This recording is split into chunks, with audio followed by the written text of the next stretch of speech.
Hi hello రైతు సోదరులకి నమస్కారం అండి. మనం ఏదైతే ఉందో మిరప పంటలో పోయిన వారం వచ్చేసి మనము డిఫెండరు అండ్ ఆర్బిటారు స్ప్రే చేయడం జరిగింది.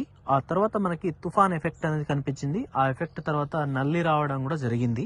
సో మనం అదృష్టం ఏంటంటే స్ప్రే చేసాము. స్ప్రే చేసిన తర్వాతనే తుఫాన్ ఎఫెక్ట్ అనేది స్టార్ట్ అయింది కనుక సో ఇమ్మీడియట్ గా మనకి ఏదైతే ఉందో నల్లి ఎఫెక్ట్ వచ్చినా కూడా మన మిరప పంటలో ఎక్కడ నల్లి ఎఫెక్ట్ అనేది కనబడలేదండి.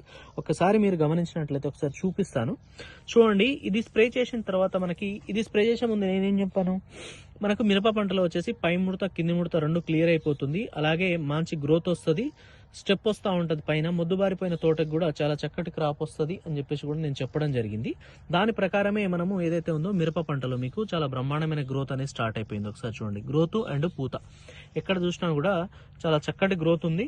అలాగే నల్లికి అక్కడక్కడ ఇది కొససాలో ఎప్పుడైనా సరే నల్లి ఎఫెక్ట్ అనేది తీవ్రత ఎక్కువ ఉంటుంది.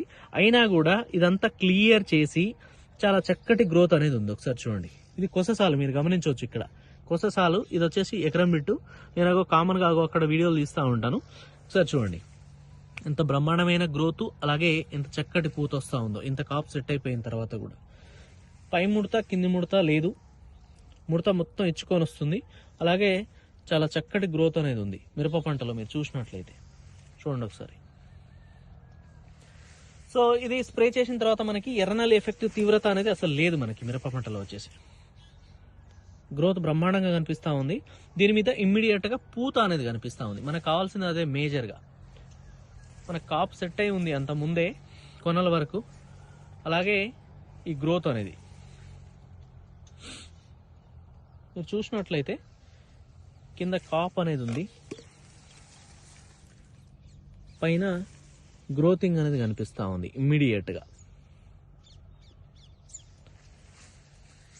చూడండి, ఇది నల్లికి మొత్తం ఆగమైంది కొససాలు గనక ఇప్పుడు మొత్తం క్లియర్ అయిపోతా ఉంది. ఎర్రనల్లి సమస్య, ఎర్రనల్లి తీవ్రతతోని ముదిరిపోయి మాడిపోయిన కొనలు కూడా ఇగో ఇలా రికవరీ అవుతా ఉన్నాయి. మళ్ళీ అంటే ఆ డ్యామేజ్ నుంచి మళ్ళీ రికవరీ అవుతా ఉంది. ఇది కొససాలు గనక డ్యామేజ్ ఎక్కువ ఉంది, లోపల డ్యామేజ్ ఎక్కువ లేదు. సో అది కూడా మీకు క్లియర్ గా చూపిస్తా ఉన్నాను.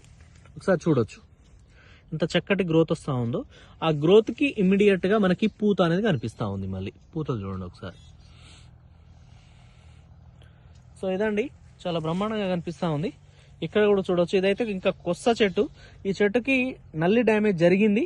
అది డ్యామేజ్ జరిగిన తర్వాత రికవరీ అవుతా ఉంది. చూడండి, ఇలా రికవరీ అవుతా ఉంది. ఇమ్మీడియట్ గా పూత కనిపిస్తూ ఉంది. అదండి డిఫెండరు అండ్ ఆర్బిటారు రిజల్ట్ చాలా చక్కగా ఉంది. ప్రతి రైతు మిత్రుడు స్ప్రే చేసుకోవచ్చు. Thank you.